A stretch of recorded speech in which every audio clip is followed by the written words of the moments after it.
My skull felt like a jackhammer was tap dancing on my brainstem. Every nerve screamed, my hair hurt, and my mouth tasted like I'd swallowed an old sock. I wasn't drunk, but it felt like the world's worst hangover decided to stop by anyway. I remembered clocking out from work and walking home. I took my usual shortcut through the park, then floating lights, bright, strange, hypnotic. A shaft of white light hit me, and then nothing. When I opened my eyes again, I was in a glowing white room, stark, sterile, butt naked and strapped to a metal table. Fantastic. "Systems, integration complete," a voice echoed. The voice wasn't human, it wasn't male or female, it wasn't even mechanical. It was something else, and yet somehow I understood it. "Linguistic symbiosis achieved," it boomed again. The wall in front of me shimmered and dissolved. Two beings stepped in, balloon-shaped hazmat suits, massive spider-like eyes behind clear faceplates, and no mouths. One of them opened what could generously be called a mouth and spoke. "Testing neural sync. Can you comprehend me?" "Evening," I said. "How's Elvis doing these days?" They exchanged glances, clearly confused. "Symbiote integration is imperfect," one muttered. "We may need to discard and find another specimen." Wait, I said. "I understand you just fine. Just maybe don't bring out a probe without lube, okay?" They paused. Then one said, "Fascinating. It seems to comprehend us, but half its words are gibberish. Possible hostility response." "It's called sarcasm," I replied. "You're going to need a crash course in it." The shorter one stepped closer. "There are over 7 billion of your kind on your world. How is that possible?" "When a mommy and a daddy love each other very much," I began. "Captain," the other alien interrupted, "this human may not know about the barricade worlds." The conversation turned darker. They showed me old footage, Neanderthals in battle armor, followed by modern humans in combat suits. "We called your kind the Chimera Commandos," the science officer explained. "You were engineered warriors, resilient, aggressive, prolific. We thought we'd destroyed you with a bioweapon eons ago." "Guess you missed a few of us," I said. "We've been busy. Netflix, social media, you know."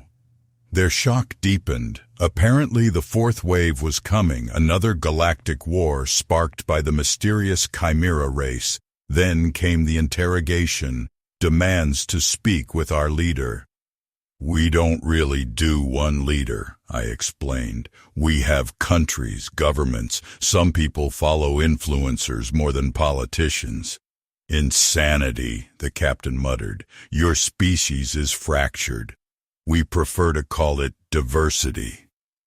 Suddenly I was shot, twice, for science apparently. My body convulsed and I passed out. When I woke, I was strapped upright in a hazmat suit, crushed against a wall by some invisible force. The captain and science officer were arguing again, this time over how I survived 4 point-blank energy blasts.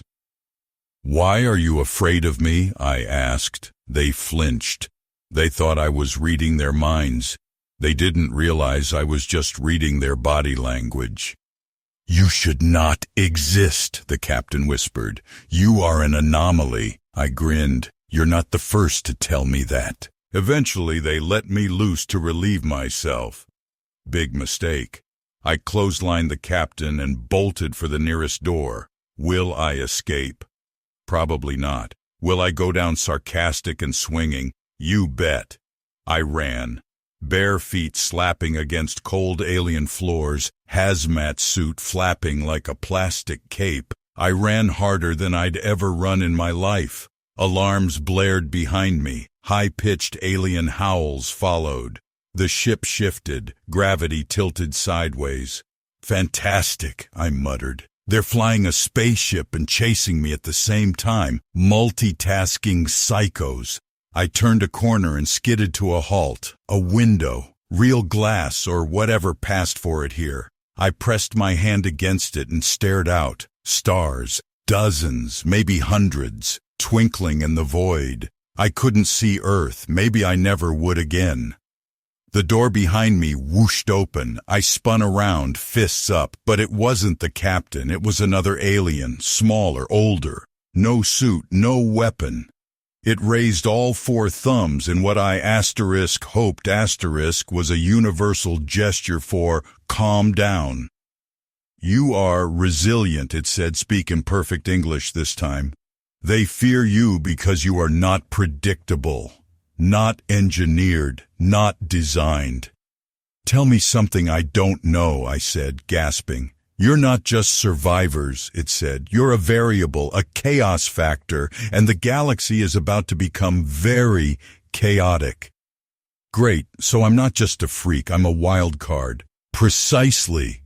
The lights dimmed, sirens cut off, the air changed, something big was coming. The fourth wave, I asked. The old alien gave the slightest nod. We thought you were a weapon, turns out you're a warning. I stepped toward him. So what now? The alien looked past me through the viewport. Now, it said quietly, we see if the galaxy can survive humanity's return. Later, they let me roam the ship. I got clothes, food, a translator that worked, and a message. A beacon had been launched toward Earth. A call, not a threat. Prepare, it said. I smiled. We're never prepared. That's what makes us dangerous. I ran, bare feet pounding cold alien alloy, heart racing louder than the alarms behind me. The suit flapped like a cheap rain poncho, and red lights flared as if the ship itself was having a nervous breakdown. I rounded a corner. A wall of stars greeted me, infinite, sharp, silent, beautiful, I whispered, before the sound of the door hissed behind me.